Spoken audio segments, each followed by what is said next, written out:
Hello students, आज हम पढ़ेंगे आवर इन्वायरमेंट चैप्टर क्लास 10 जो अब आपको पता है कि हमारे प्री बोर्ड एग्जाम्स आने वाले हैं। तो आइए आज हम important questions of our environment chapter पढ़ते हैं।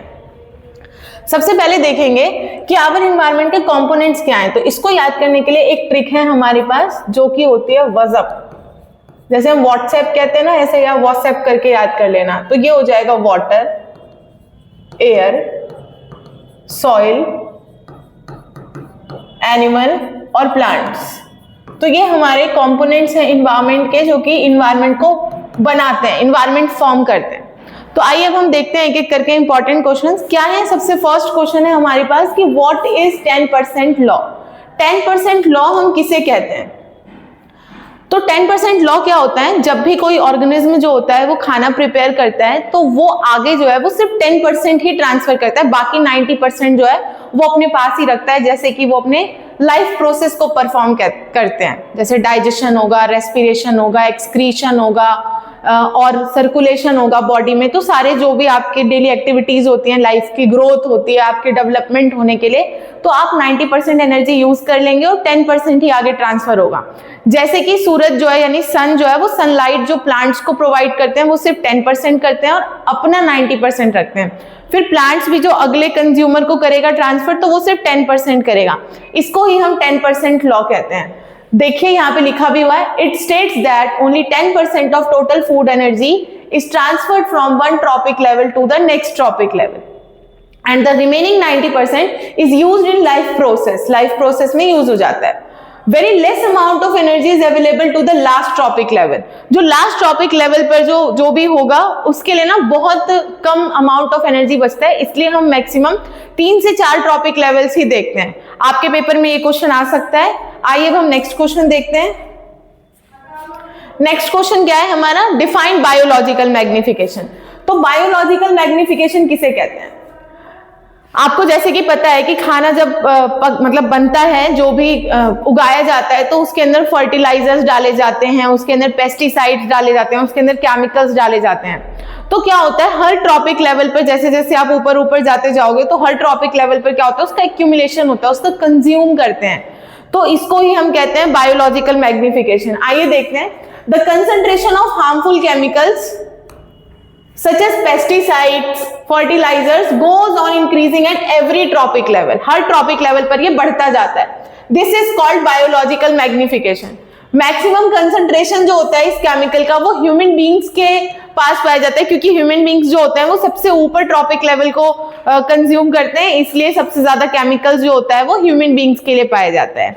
ठीक है, नेक्स्ट क्वेश्चन देखते हैं अब हम। थर्ड, इसने पूछा है कि what is meant by garbage और आप गार्बेज को कितने पार्ट्स में डिवाइड करते हैं, उसके टाइप्स बताने। तो गार्बेज क्या होता है? वो कूड़ा जो ह्यूमन बींग्स के लिए यूजफुल नहीं होता है, और इसको हम 2 पार्ट्स में डिवाइड करते हैं, biodegradable and non biodegradable. Biodegradable वो कूड़ा होता है जैसे कि आपके फ्रूट्स के छिलके होते हैं, आपके वेजिटेबल के छिलके होते हैं, या आपके घर में कुछ भी गीला कूड़ा जो भी प्रेजेंट होता है, जो कि जो कि सड़ सकता है और उसको जो है हम खाद में परिवर्तित कर सकते हैं। ठीक है, तो उसको हम बायोडिग्रेडेबल कहते हैं। नॉन बायोडिग्रेडेबल क्या होता है? जो कि कन्वर्ट नहीं हो सकता है, जैसे कि प्लास्टिक वेस्ट होता है जितना भी, उसको आप कन्वर्ट नहीं कर सकते, तो इसलिए ये होता है नॉन बायोडिग्रेडेबल। तो आइए देखते हैं। Garbage is a waste substance that is no longer useful, जो कि हमारे लिए बिल्कुल भी यूजफुल नहीं है। इट इंक्लूड जो आपके घर का कूड़ा होता है, आपके किचन का कूड़ा होता है, एनिमल का वेस्ट होता है, प्लांट का वेस्ट होता है, ह्यूमन का वेस्ट मटेरियल होता है, ये सब बायोडिग्रेडेबल वेस्ट में आते हैं। अब 2 प्रकार के जो गार्बेज होते हैं, एक तो बायोडिग्रेडेबल, वो सब्सटेंसेस जिसको कि डिकम्पोज किया जा सकता है। कौन करता है डिकम्पोज? माइक्रो ऑर्गेनिज्म करते हैं। आपने देखा भी होगा, राइजोबियम बैक्टीरिया का नाम सुना होगा। तो ये सब क्या करते हैं? डिकम्पोज करते हैं। Micro organism are called biodegradable substances. For example fruits, vegetable, cotton, jute, ये सभी एग्जाम्पल्स होते हैं हमारे बायोडिग्रेडेबल वेस्ट के। नेक्स्ट है हमारा नॉन बायोडिग्रेडेबल। तो नॉन बायोडिग्रेडेबल क्या होता है? Substances which can not be decompose, जो कि डिकम्पोज नहीं हो सकता है by the action of micro organism, are called non biodegradable substances. जैसे कि प्लास्टिक वेस्ट हो गया। आपके पेपर में एक सवाल और आता है कि बायोडिग्रेडेबल और नॉन बायोडिग्रेडेबल में डिफरेंस लिखिए, तो अब आप इजिली लिख सकते हैं। आइए नेक्स्ट क्वेश्चन देखते हैं कि ओजोन लेयर का जो डैमेज है वो कॉज ऑफ कंसर्न क्यों है और इसको रोकने के लिए कौन कौन से स्टेप्स लेने चाहिए। सबसे पहले मैं आपको बता दूं कि ओजोन जो होता है वो एक डेडली पॉइजनस गैस होता है। स्टिल ये हमारे लिए बहुत ज्यादा इंपॉर्टेंट है क्योंकि ये हमें अल्ट्रावायलेट रेस से प्रोटेक्ट करता है जो कि सन से रिलीज होती है। ठीक है, अब क्या है, ozone layer act as a protective shield. ये हमारे लिए एक शील्ड की तरह वर्क करता है जो कि ब्लॉक कर देता है हार्मफुल अल्ट्रावायलेट रेस को जो कि हमारे पास आ रही होती है सूरज से। इंक्रीज्ड यूवी रेडिएशन ये क्या क्या कर सकता है, इसकी वजह से क्या क्या प्रॉब्लम आ सकती है। सबसे पहला जो मेन है वो ये है कि ये फोटोसिंथेसिस प्रोसेस को डिस्टर्ब कर देगा। अगर फोटोसिंथेसिस का प्रोसेस ही नहीं होगा तो लाइफ ही पॉसिबल नहीं है, क्योंकि अगर प्रोड्यूसर ही खाना नहीं बनाएंगे तो फिर आगे वाले ट्रॉपिक लेवल को कैसे मिलेगा खाना। ठीक है, ये प्लांट्स के अंदर करता है फोटोसिंथेसिस को डिस्टर्ब, डिकम्पोजर्स को हार्म करता है। डिकम्पोजर्स का क्या काम है, ये डिकम्पोज करते हैं, किसको डिकम्पोज करते हैं, ये बायोडिग्रेडेबल वेस्ट को डिकम्पोज करते हैं, तो ये उसको भी मतलब परेशान कर सकते हैं। और नेक्स्ट क्या है हमारा, ह्यूमंस के अंदर ये कौन कौन सी समस्या लाते हैं, तो ह्यूमंस के अंदर क्या करते हैं, ये स्किन कैंसर, कैटरैक्ट और इम्यून सिस्टम को बहुत ज्यादा वीक कर सकते हैं। तो मतलब आपको कोई सी भी बीमारी कभी भी लग सकती है। ठीक है, नेक्स्ट देखते हैं कि इसको हम कैसे रोक सकते हैं। रोकने के लिए आप ज्यादा से ज्यादा पेड़ लगाइए, पोल्यूशन को रिड्यूस करिए, रीयूज रिसाइकल ये सब कुछ यूज कर सकते हैं, प्लास्टिक का कम से कम इस्तेमाल कर सकते हैं।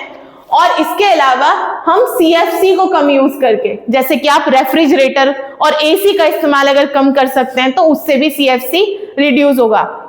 यहां से आपका 1 नंबर का एक और क्वेश्चन बनता है, what is the full form of CFC, तो ये होता है क्लोरोफ्लोरोकार्बन्स, ये आप पेपर में लिख सकते हैं।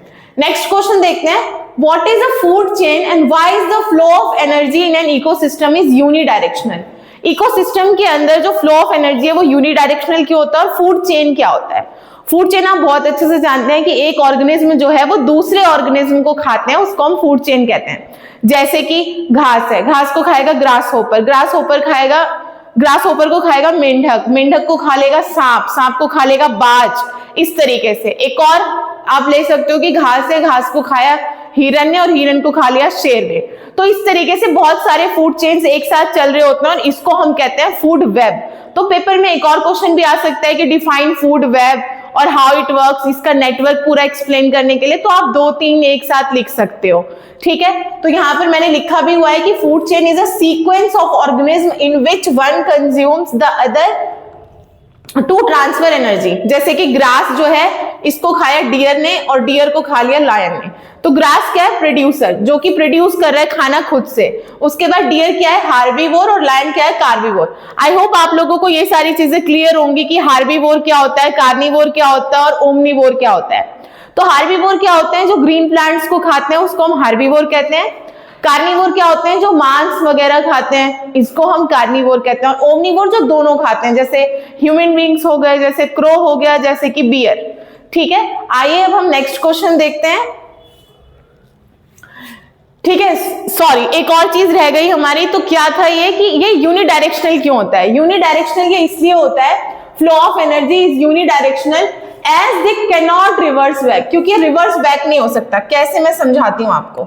मान लीजिए कि एक बार पौधे ने सनलाइट का इस्तेमाल करके खाना बना दिया, तो क्या अब वो उसको वापस कर सकते हैं सनलाइट को कि आप अपनी रोशनी वापस लेकर के जाइए? ऐसा तो नहीं हो सकता ना। एक बार आपने दुकान से बर्गर खरीद के खा लिया, अब वापस जाकर के उन्हें क्या करोगे वापस, कि मतलब बर्गर खा लिया है, उसे पचा लिया, तो वापस कैसे कर सकते हो आप। तो इसी तरीके से ये जो है एनर्जी आप ट्रांसफर नहीं कर सकते, ये रिवर्ट बैक नहीं हो सकता।